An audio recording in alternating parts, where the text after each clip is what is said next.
Kita baca Kisah Rasul pasal 20 ayat 22. Tetapi sekarang sebagai tawanan roh aku pergi ke Yerusalem dan aku tidak tahu apa yang akan terjadi atas diriku di situ. Ini kisah tentang Paulus ketika dia awal bertobat. Kemudian kalau lihat gambarnya itu ya, dia jatuh. Ya nggak disebut memang dibilang dari kuda ya, tapi seringkali digambarkan seperti itu. Ada cahaya yang memancar dari langit dan dia mendengar suatu suara yang berkata, Saulus, Saulus, mengapa engkau menganiaya aku? Lalu dia berubah total dari seorang yang awalnya menganiaya jemaat Tuhan, dia menjadi pengikut yang sungguh-sungguh dan sangat radikal ya, perubahannya. Dan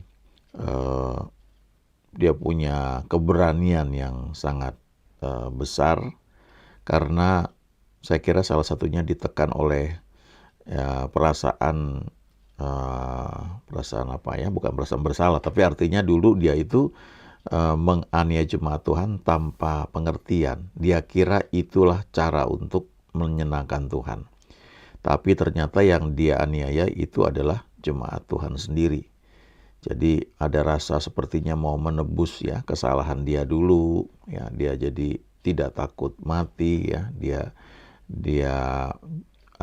justru dia tahu ada banyak nubuat meneguhkan bahwa dia akan ditangkap, dia akan disiksa ya dan sebagainya waktu dia melayani Tuhan, waktu dia ke Yerusalem. Tapi dia bilang di sini dia sebagai tawanan roh dia pergi ke Yerusalem. Dan dia nggak tahu nanti akan terjadi seperti apa. Cuma dia bilang bahwa dia ini sudah jadi budak yang dibeli dengan lunas oleh Tuhan ya. Jadi doulos. Jadi ya nurut sama Tuhan aja. Dan bukan sekedar nurut, tapi dibilang dia ditawan ya oleh roh. Jadi sepertinya dia tidak punya pilihan. Ini salah satu bentuk pernyataan Paulus bagaimana dia dalam tanda kutip ya, membiarkan dirinya dipaksa oleh Tuhan. Sekian tahun yang lalu ada yang juga mengajarkan ketika kita berdoa, paksakan rencanamu Tuhan dalam hidupku. Itu salah satu bentuk sebagai tawanan roh kudus. Nanti kita lihat akan ada sisi yang lainnya. Tapi sebenarnya memang ketika kita belajar mengizinkan Roh Kudus menuntun kita, maka seperti Paulus ya, secara daging mungkin ya tidak enak karena roh dan daging kita ini kan seringkali bertentangan. Ya, kita perlu belajar untuk menundukkan daging ini pada tuntunan Roh Kudus ya. Kalau dibilang daging tentunya tidak hanya menyangkut badan tubuh kita secara fisik, tapi juga itu menyangkut kehidupan manusia lama ya. Di situ ada jiwa kita, cara berpikir kita, cara kita mengambil keputusan, sistem emosi kita, kapan kita marah, kapan kita kecewa, ya, kapan kita ngambek dan sebagainya. Itu harus dirubah total sehingga tubuh ini tunduk pada tuntunan Roh Kudus. Tubuh ini jadi tunduk pada tuntunan roh, menjadi tawanan roh. Dan disitulah sebenarnya apa yang Tuhan janjikan itu semakin cepat terrealisasi. Karena seringkali yang menghalangi kehidupan rohani kita adalah manusia lama kita. Ya, kehidupan lama yang sudah terpattern, ya, terpola. Sehingga ketika kita menjadi ciptaan yang baru, cara berpikir ini masih menggunakan cetak yang lama, ya, cetakan yang lama. Nah itu yang perlu dibongkar, dirubah. Sehingga menjadi orang yang semakin penuh dituntun oleh Roh Kudus ya, atau roh kita yang sudah lahir baru. Sekali lagi awalnya memang mungkin tidak nyaman karena harus menyangkali daging, tapi selanjutnya itu akan menjadi hal yang sangat kita nikmati ya. Paulus juga bilang bahwa kalau kamu menuruti keinginan roh, kamu tidak akan mengikuti keinginan daging. Ya. Jadi ini memang pertumbuhan. Nah kita lihat sekarang di perjanjian lama, Ada 4 orang di sini, Daniel, Sadrah, Mesah, Abednego.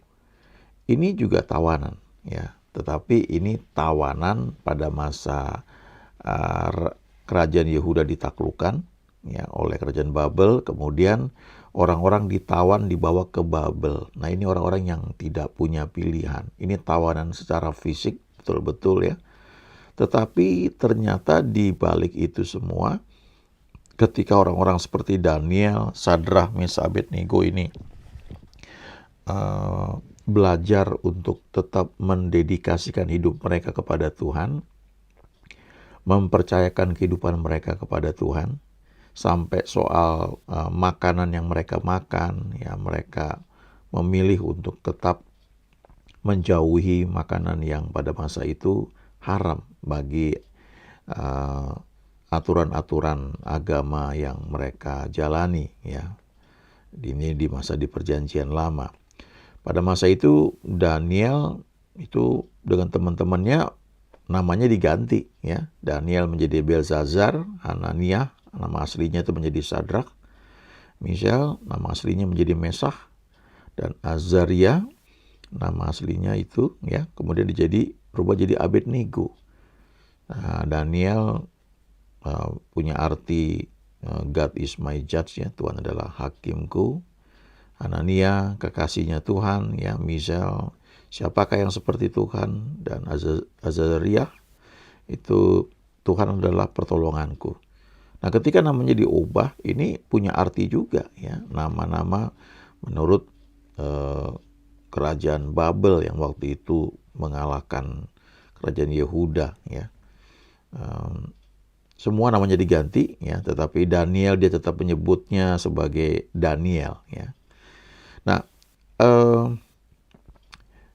pada masa itu, ya, nama itu penting sekali, dan saya kira sampai sekarang juga, ya, karena nama itu kan punya apa istilahnya, profetik, ya, ada sisi profetiknya, sisi nubuatan, ya. Kalau kita mendengar nama kita dipanggil dan kita asosiasikan nama itu dengan arti yang kita tahu, ya, itu akan membentuk pola pikir kita, ya. Walaupun orang bisa saja mengartikan nama kita dengan sesuatu yang negatif, kita tetap bisa mengubah itu, ya, dalam pikiran kita menjadi hasil arah yang positif, ya. Misalnya saya pernah dengar ada yang cerita bahwa nama Jarot misalnya, nama Jarot itu kalau dalam bahasa Jawa artinya bagus, ya. Tapi kalau dalam bahasa Sunda nama itu artinya tidak bagus, ya. Jadi ketika orang menyebut nama tertentu, tergantung kita mengartikannya gimana. Buat diri kita ini seperti apa.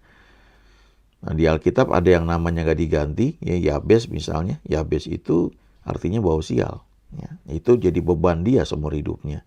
Tapi ketika dia berseru kepada Tuhan, maka arti nama itu dipatahkan. Walaupun namanya tidak tercatat diganti, tapi dia menjadi orang yang justru sangat diberkati, lebih dimuliakan dibanding saudara-saudaranya. Ya, jadi poinnya sebenarnya adalah apakah kita mau menerima apa kata orang tentang kita, ataukah kita lebih percaya kepada kuasa Tuhan yang bisa menjadikan segala sesuatu menjadi baik, dan kita terima, ya, konsep nama itu yang dari Tuhan itu buat kita, atau panggilan Tuhan itu buat kita, itu yang kita terima. Salah satu contoh lain misalnya ketika Gideon, ya, Gideon itu orang yang penakut, dia dari suku Manasye, dan dia dari kaum yang paling kecil dari suku Manasye, dan dia orang yang masih muda, dia minder, dia takut. Tapi malaikat Tuhan menampakkan diri dan berkata, Tuhan menyertai engkau, hai pahlawan yang gagah berani. Nah, itu habis itu pilihan. Dia mau terima arti nama konsep yang selama ini ada dalam lingkungan dia, bahwa mereka ini orang yang takut, dia termasuk Gideon, ataukah mau terima apa yang Tuhan katakan lewat malaikatnya, bahwa Gideon adalah pahlawan yang gagah berani. Jadi ini arti nama juga merupakan hal yang penting, ya. Tapi lebih kepada kita terimanya seperti apa. Nah, Daniel, Sadrah, Mesah, Abednego adalah tawanan. Ada lagi di Perjanjian Lama yang juga tawanan, yaitu Esther. Ya. Esther 2 kita bisa baca di situ. Mordekai itu pengasuh Hadasa, yakni Esther anak saudara ayahnya, jadi ini sepupuan ya. Esther ini anak dari pamannya Mordekai. Nah, Esther usianya jauh lebih muda dibanding Mordekai, jadi karena bapak ibunya udah gak ada lagi, maka sepupunya ini Mordekai mengangkat Esther itu sebagai anaknya, sebagai anak asuhnya. Baik Mordekai maupun Esther ini juga tawanan, sama seperti Daniel, Sadrak, Mesakh, Abednego. Mereka secara fisik betul-betul tawanan. Ya, mereka bukan orang merdeka, mereka ditawan. Tetapi kemudian mereka karena kenal Tuhan, baik Daniel, Sadrak, Mesakh, Abednego, juga Mordekai dan Esther kalau kita baca kisahnya, mereka akhirnya memang dilindungi oleh Tuhan. Jadi walaupun secara fisik mereka itu tawanan, tetapi mereka bergantung kepada Tuhan. Ya, kita baca di kitab Esther bagaimana akhirnya Esther ini menjadi ratu, ada prosesnya. Ya, tidak selalu nyaman, tapi kalau kita pelajari Esther ini juga terdidik sebagai orang yang penurut oleh Mordekai, sehingga waktu dia tuh diajukan sebagai salah seorang gadis yang cantik untuk dibawa menjadi kontestan ya, untuk bisa menjadi permaisuri raja ya. Nah, ada banyak treatment yang harus dilalui ya. Esther itu berbulan-bulan harus melalui pendidikan ya, training, kemudian badannya itu dikasih wangi-wangian sehingga seluruh badan itu mungkin wangi ya. Dan sehingga pada saatnya ketika dia itu bertemu dengan Raja Ahasuerus ya, di kerajaan Babel itu ya, dia itu menjadi bukan hanya secara fisik ya, dia cantik, dia menarik, badannya juga mungkin wangi, tata bahasa juga bagus, tapi sikap hatinya ini yang terdidik dengan baik itu membuat dia akhirnya menjadi ratu ya, menggantikan Wasti. Saya kira banyak sekali orang cantik ya di kerajaan Babel itu, mungkin nggak tahu berapa banyak itu yang diajukan untuk menjadi ratu ya. Dan Esther yang merebut hati raja ya.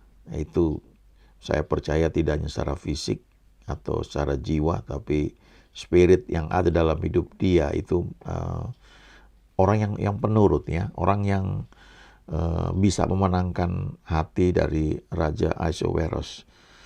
Nah, jadi baik Daniel, Sadrak, Mesakh, Abednego, Mordekai dan Hadasa, mereka hidup di negeri pembuangan ya.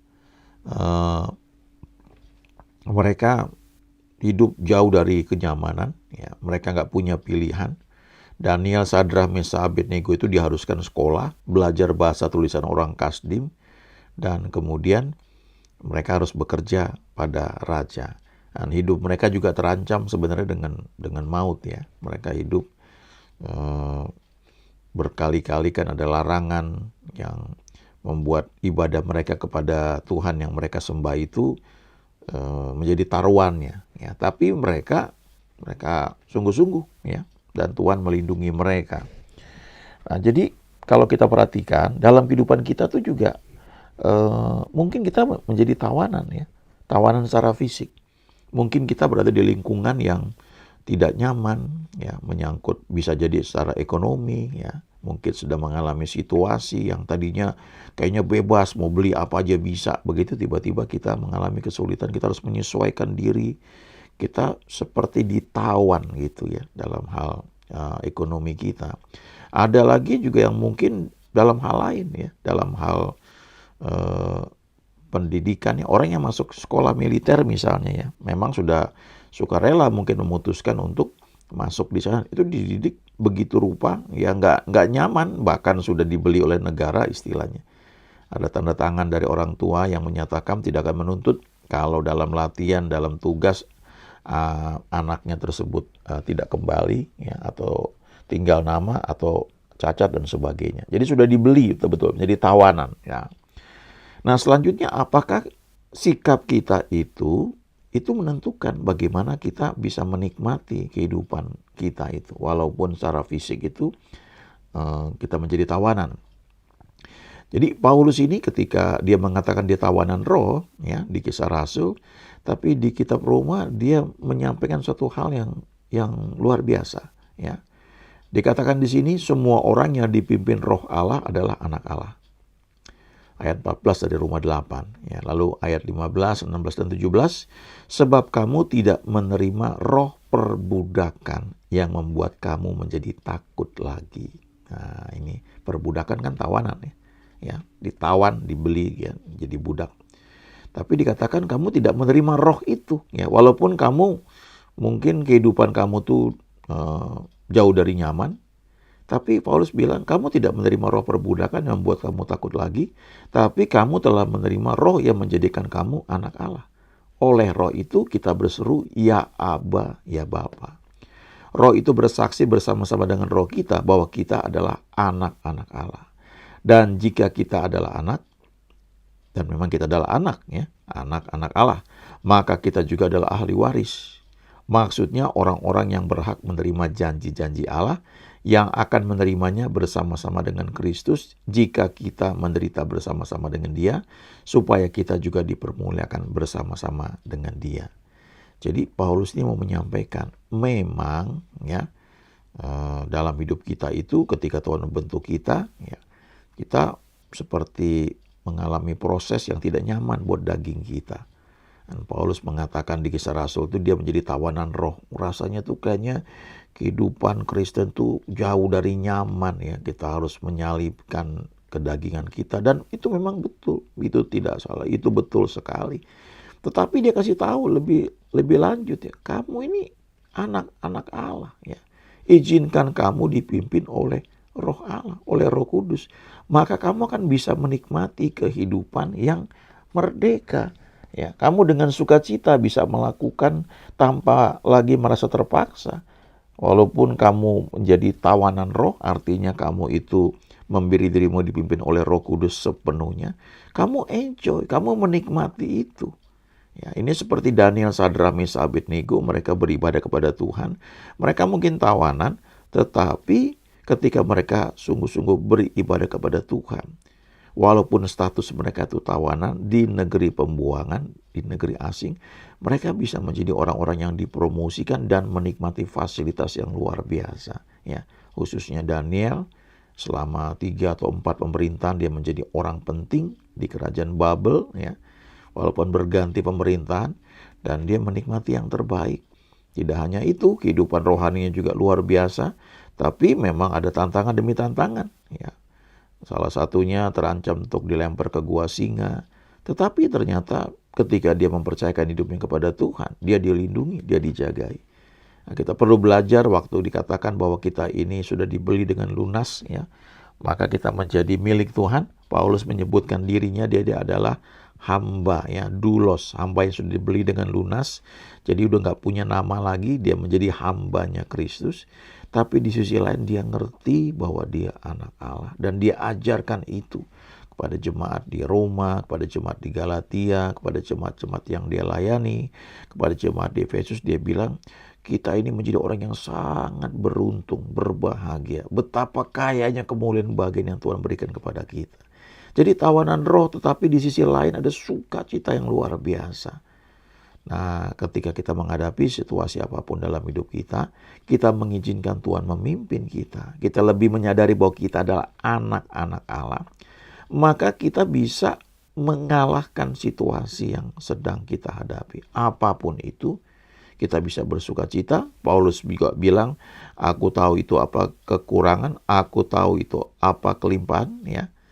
Jadi dalam segala hal aku belajar menyesuaikan diri. Roh Kudus itu membuat aku mampu menghadapi semuanya. Jadi walaupun aku memang tawanan roh, tapi aku bersuka cita, aku enjoy, aku anak Allah. Aku dituntun oleh Tuhan yang berjalan bersama aku, membimbing aku. Ya. Jadi kita bisa menikmati semua yang baik dalam hidup kita ini karena Tuhan bersama dengan kita, ya. ketika kita mengizinkan Roh Kudus menuntun hidup kita sepenuhnya. Amin.